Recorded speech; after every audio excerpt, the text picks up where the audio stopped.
کا مبارک زمانہ ہے. حضرت عمر نے فوج بھیجی ایران کے حکمران کے ساتھ جہاد کرنے. ایران کے بادشاہ نے 2 عیسائی جاسوس بھیجے. کہنے لگا ذرا پتہ تو کرو مسلمانوں کا رات کا طریقہ کیا ہے, میں صف بندی کراتا ہوں. وہ ساری رات صف بندی کراتا رہا. 2 جاسوس آئے مسلمانوں کی معلومات کرنے. معلومات کر کے جب واپس گئے تو حضرت عمر فاروق رضی اللہ تعالیٰ عنہ کے سپاہیوں کو دیکھا, غور سے پلٹے. تو بادشاہ کہنے لگا کیا حال دیکھ کے آئے ہو؟ کہنے لگا سارے مسلح پہ بیٹھے ہوئے, جتنے گھنٹے ہم وہاں رہے ہیں مجاہدین مسلح پہ رہے ہیں, یوں لگتا ہے جیسے ان کا دنیا داری سے کوئی تعلق.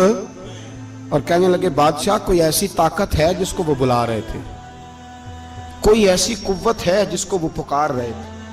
ہمیں بھی وہاں کھڑے ہو کے محسوس ہوتا تھا کہ ہاں کوئی ہے جو آ جائے گا ان کی مدد کے لیے, کوئی ہے جو پہنچے گا ان کی مدد کرے گا. ایران کا بادشاہ کہنے لگا مجھے سمجھ آ گئی ہے, وہ جسم کی طاقت سے نہیں لڑتے, وہ کوئی غیبی طاقت ہے جس سے وہ لڑتے. بھائی وہ غیبی طاقت بھی تو ہمارے پاس ہم نے ناراض کر لیا نا, وہ بھی تو نہیں نا, مسجد کا رخ بھی تو کوئی نہیں. اور میں نے پچھلے جمعے بھی کہا تھا, پھر کہتا ہوں, وہن ہو گیا امت کو. نبی پاک نے فرمایا امت کو وہ کیا ہے, دنیا سے محبت ہو گئی ہے, موت سے کراہت ہو گئی, وہن ہے. صحابہ کرام کو موت سے بڑا پیار تھا, موت سے بڑی محبت کر. ہماری طرح نہیں, وہ کہتے تھے مریں گے تو منو مٹی, تو وہاں ٹھیک ہے عذاب قبر حق ہے, لیکن میں کہا کرتا ہوں سالوں کے بعد جو پردیس سے ماں کے پاس آئے, ماں اسے عذاب نہیں دیتی, اس کا ماتھا چوما کرتی ہے. اور بھائی جو رب کریم کی بارگاہ میں جائے گا تیرا کیا خیال ہے, گل سڑ جائے گا؟ مدینے والے حبیب نے فرمایا قبر المومن روضۃ من ریاض الجنہ.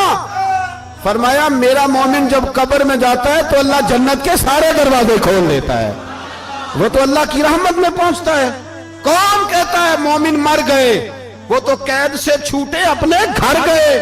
کون کہتا ہے قبر میں عذاب ہے تو صرف عذاب ہی ہے, ہاں مجرم کو سزا ملے گی, لیکن مومن ہمیشہ جہنم میں, وہ بالآخر جنت میں جائے گا, بالآخر جنت میں جائے گا. اور کسی درویش نے بات کی, وہ کر کے چلے گئے, بر کمال ہی کر گئے. کہنے لگے دوزخ میں تو کیا, میرا سایہ نہ جائے گا, کیونکہ رسول پاک سے دیکھا نہ جائے گا. نبی پاک سید عالم علیہ السلام کے غلام تو دیکھو نا, ساری زندگی عمر فاروق, بخاری پڑھو تو صحیح, ساری زندگی عمر ہر نماز کے بعد کہتے تھے اللہم ارزقنا شہادت فی سبیلک, اللہ بسترے پہ موت نہ دینا, موت مجھے شہادت کی دینا. حضرت سیدنا مولا علی شیر خدا کرم اللہ تعالیٰ وجہ الکریم ساری زندگی کہتے رہے اللہ علی نے میدان میں عمر گزاری ہے, اسے شہادت کی موت عطا فرما. او بھائی یہ تو شہادتیں مانگنے والے. حضرت امام حسین میدان کربلا میں کھڑے تھے, شمر کہنے لگا حسین تیری چاروں جانب موت ہے. تو آپ فرمانے لگے تجھے ابھی ہمارا پتہ ہی نہیں, موت سے تو ہمارا پیار چلتا ہے. اور فرمایا یہ شہادت تو ہمارا پیچھا کرتی ہے, پہنچ جاتی ہے جہاں ہم ہوتے ہیں. موت سے ڈر آ رہا ہے, مسلمان کا مرنے کو دل نہیں کرتا, ورنہ وہ اتنی بڑی کوٹھی میں کون رہے گا. مرنے کو دل اس لیے نہیں کرتا کہ وہ جو 6 کروڑ 10 کروڑ ڈالر لوٹ کے رکھے, مر گئے تو کھائے گا کون. وہ فقیر فاقہ مست تھے, ان کا گھر ہی کوئی نہیں تھا, ان کے بینک بیلنس ہی کوئی نہیں تھے. وہ کہتے تھے گھر ہمارا ہے وہ جو ہمارے رب نے تیار کیا ہوا ہے, ہمارا بینک بیلنس ہے وہ جو ہمیں جنت میں جا کے ملے گا.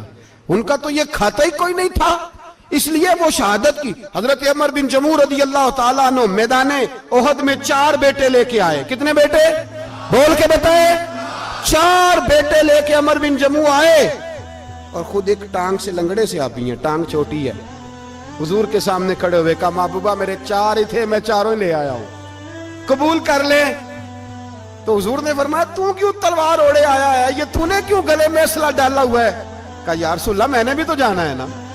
تو حضور نے فرمایا 4 بیٹے جو ہیں. تو حضرت عمر بن جموع نے بات کی, صحابہ کہتے ہیں ہم لبوں سے مسکرا رہے تھے, آنکھوں سے رو رہے تھے. کیا عجیب انداز ہے.